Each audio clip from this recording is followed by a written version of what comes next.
She couldn't even crawl away.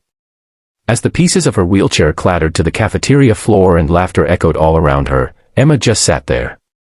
Frozen. Exposed. And then the doors opened. He walked in wearing full military fatigues. And the room went completely silent. Emma Taylor was used to being stared at. Ever since the car accident 2 years ago left her paralyzed from the waist down, attention followed her everywhere, the kind that didn't feel good. The kind that whispered behind her back, or fell silent when she entered the room. But she never let it stop her. She wheeled herself to every class, answered every question with a soft voice, and kept her head high, no matter how heavy the days got. Her older brother, Aiden, was her hero. He joined the army right out of high school. Emma used to cry when he left for deployment. But he always called when he could, always told her, be strong. Walk with your heart if your legs can't follow. She clung to those words every single day. But high school was cruel. And cruelty, when left unchecked, always finds its easiest targets. A group of boys in her grade, led by someone named Tyler, saw her as an opportunity for attention. They never physically hurt her at first, but their words cut sharp. Jokes about her chair. Fake limps in the hallway. Laughing as they dropped their books near her to see if she'd pick them up. Emma stayed silent. Her mother always told her, don't feed the fire. Be better than them. But being better didn't stop the burn. Everything changed one Friday at lunch. The cafeteria was buzzing with noise. Emma rolled over to the far corner, like always, where she could eat in peace. She was halfway through her sandwich when Tyler and his crew strolled up. At first, she thought they'd just throw a few insults and walk away like they usually did. But that day, they wanted more. Without warning, Tyler stepped behind her and unlatched the wheelchair's back support. The chair wobbled. Emma's eyes widened. Oops, he grinned, is this thing loose? Before she could respond, another boy yanked one of the wheels sideways, popping it off the frame. A loud snap echoed through the cafeteria. Laughter followed. Emma tried to scream, but her voice was lost. Her chair began to tip, and then, she was on the floor. Her food spilled, her legs twisted beneath her motionless. The crowd laughed. Phones were pulled out. Someone started filming. And Emma just stared at the broken pieces of the one thing that gave her independence. That's when the cafeteria doors slammed open. Aiden walked in. He wasn't supposed to be home for another week.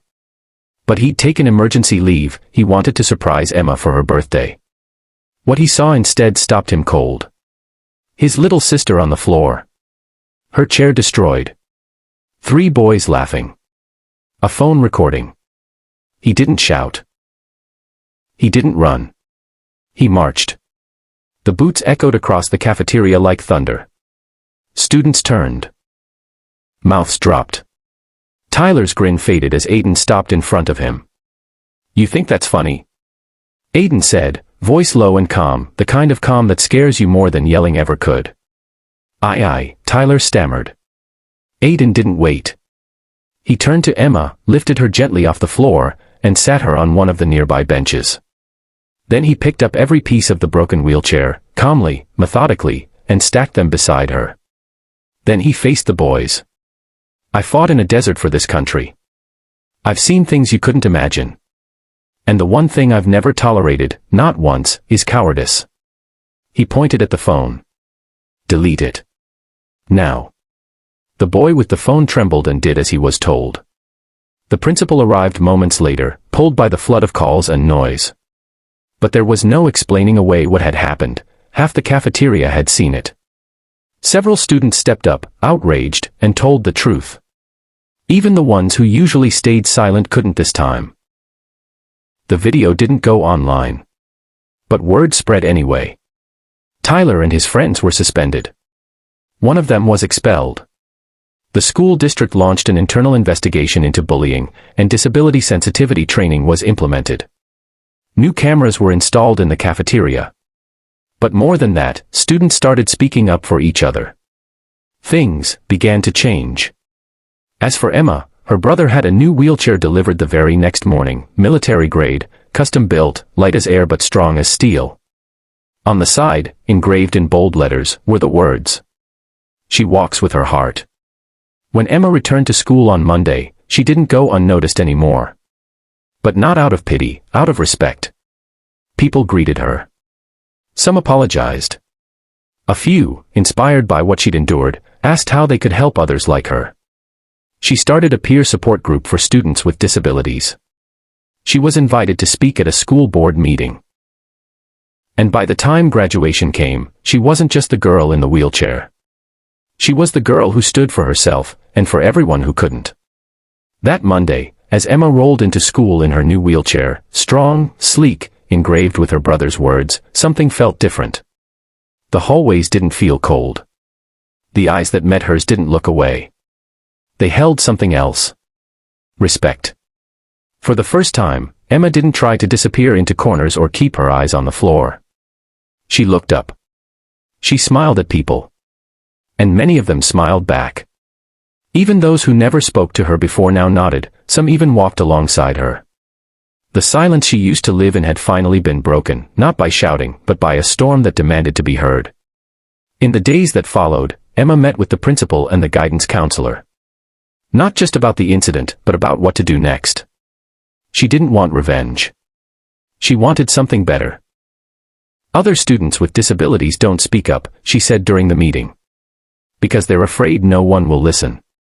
I want to create a space where they can be heard.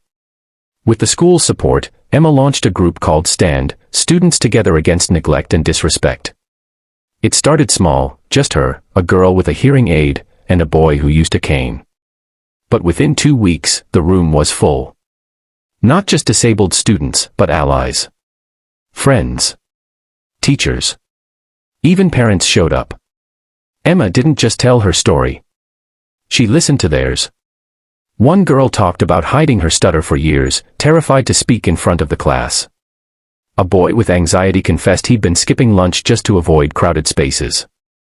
Another student, legally blind, revealed how teachers often forgot to give him printed notes in Braille. Emma made it clear, you don't have to fight with fists to fight back.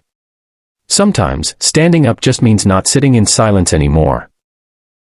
The school administration, shocked by the positive energy, invited Emma to speak during a full school assembly. She was nervous. Public speaking had never been her strength. But she knew this was bigger than her fears. The auditorium was packed. Aiden was there too, this time not in uniform, but beaming with pride in the front row. Emma wheeled onto the stage, took a breath, and began. A week ago, I was on the floor of the cafeteria, humiliated and helpless. Not because I'm weak. Not because I'm broken. But because others thought my chair made me less than them. But they were wrong. What they didn't know is that being in a wheelchair doesn't mean I can't stand tall. That just because I'm quiet doesn't mean I'm not strong. And what they forgot is that I'm not alone. None of us are. The crowd went still. And then, applause. It wasn't polite or quiet. It was thunderous. Emma's message echoed through the halls for weeks. The Stand program received local press coverage. More schools contacted the Taylors asking if Emma could visit. Her story, of pain, strength, and justice, was spreading beyond Lincoln High. As for Tyler, his family pulled him out of school after his suspension. But one afternoon, weeks later, Emma was in the park practicing for a speech when a shadow fell across her notebook. It was him. He stood there awkwardly, hands in his hoodie pockets. His eyes were red, and for once, his voice wasn't cocky, it cracked. I came to say I'm sorry, he muttered. For everything. Emma looked at him for a long moment. Not with anger. But with something heavier, disappointment. You didn't just break my chair, she replied. You tried to break me. But you only reminded me how strong I am. He nodded. I don't expect forgiveness. Just. I needed to say it. And then he left. Emma didn't forgive him that day. But she didn't hate him either. Because he would carry that moment, and so would she, for the rest of their lives. In very different ways.